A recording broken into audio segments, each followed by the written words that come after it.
Fire Emblem Three Houses is the best game to come out this year. And I know that might be a little hard for some of you to believe, a little hard for some of you to understand, but it is what it is. Fire Emblem, a strategy RPG, is the best game to come out this year. Now, is it going to win Game of the Year at the Video Game Awards?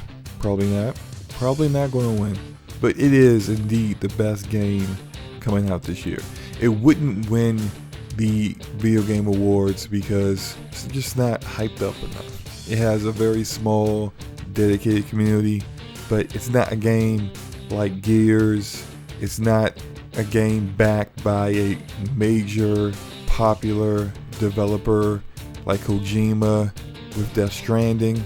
It's not a game that's made by a super popular developer like Platinum Games, like Astral Chain. Like, all these games will probably be nominees for Game of the Year.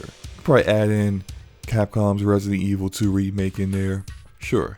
But Fire Emblem Three Houses is the best game to come out this year, and here's why. Fire Emblem Three Houses succeeds in true replayability. You have a story here, a very intriguing and interesting story with very compelling characters. Even the minor supporting characters are deep, they have depth. They're not just one-dimensional cardboard cutouts. I mean, these are like almost like real fleshed out people. And you can't learn everything about the story in just one of the playthroughs. And if you're not familiar with the game, what I'm talking about is in Fire Emblem Three Houses, your character, has the choice to choose between 3 different kingdoms to fight for.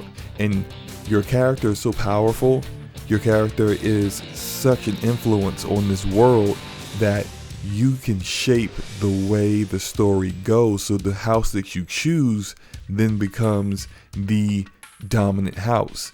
And then the other people in the other houses and their leaders, they react to the power that you have. They react to losing in very interesting ways. And so you see the story play out and you learn things about these characters, their history, the lore of the game, their characters' backstories. It's so deep. You're not going to find a better story to come out this year, in my opinion.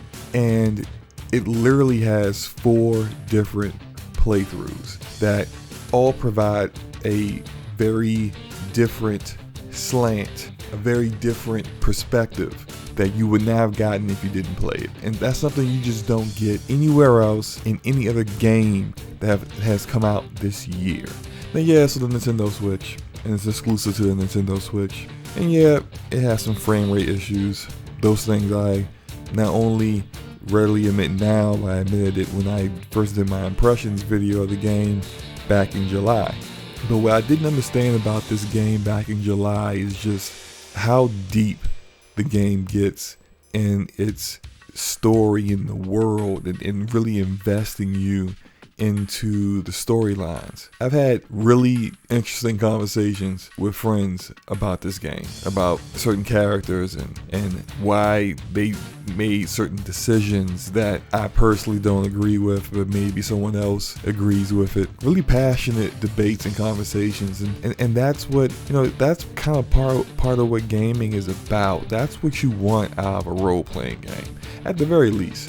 And I'll go back to the DGAs. If this game does not win Game of the Year, it's a solid lock for role-playing Game of the Year, by far. Yet another reason why this game is so excellent is that it really finds a way to invest you in your people, the people that you develop, these characters that you teach to become warriors. They're children when you get them.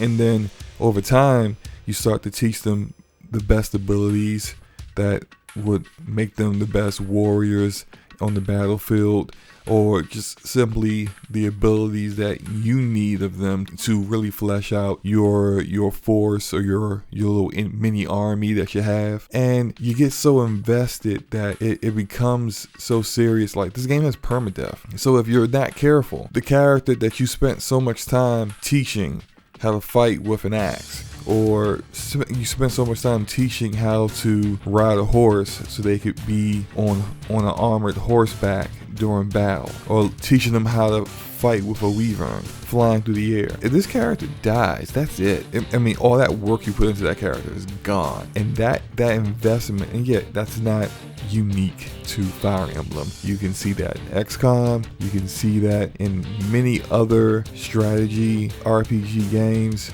but none of those other games really get you invested in these characters so that you really care whether that character lives or dies or not. In XCOM, I didn't care if really if one of my soldiers died. I mean, yeah, and I'll use myself as a great example. In XCOM 2, I had a soldier with a sniper, and he had like over 100 kills. And I had, on my own, created this narrative in my mind of like how cool this guy was and how calm and under pressure he may be going into these missions. This is something that I just imagined on my own. It's not real. It wasn't put in the game. None of your soldiers say anything in XCOM. And that's the difference between a strategy RPG like XCOM and Fire Emblem. Because in Fire Emblem, your characters don't just talk to you, and you don't just learn about them from you. You see their interactions with other characters. You see their interactions with other people on your house. You see their interactions with other people in other houses. You see how they react to events that happen and how it changes them in the game. Character growth in a game. You don't see many games with character growth. So yeah, this game is just, it's hooks in me. I play it as probably daily, and I finally started actually taking my Switch around with me so that I can be able to pull it out and play it whenever I feel the itch to continue the story along. I have completed the Blue Lions playthrough first, the Black Eagles playthrough, the Edelgard route. I'm currently on the Golden Deer playthrough, and when I finish that, I'm going back to Black Eagle to do the church route after that. So literally, that's 4 different playthroughs. I am currently 170 hours into this game. That is combined probably more hours than I've played Gears 5, Control, Astral Chain, Marvel Ultimate Alliance 3, and potentially The Division 2. That's more hours in one game than all those games combined. Like I said, game of the year. Now, you guys don't agree. I fully understand. If you do think there's another game that is better than Fire Emblem or more worthy to be 2019's game of the year, you let me know in the comment section below. And hey, if you liked the video, hit the like button. Didn't like the video, hit the dislike button. It's all good. You guys take care. Peace.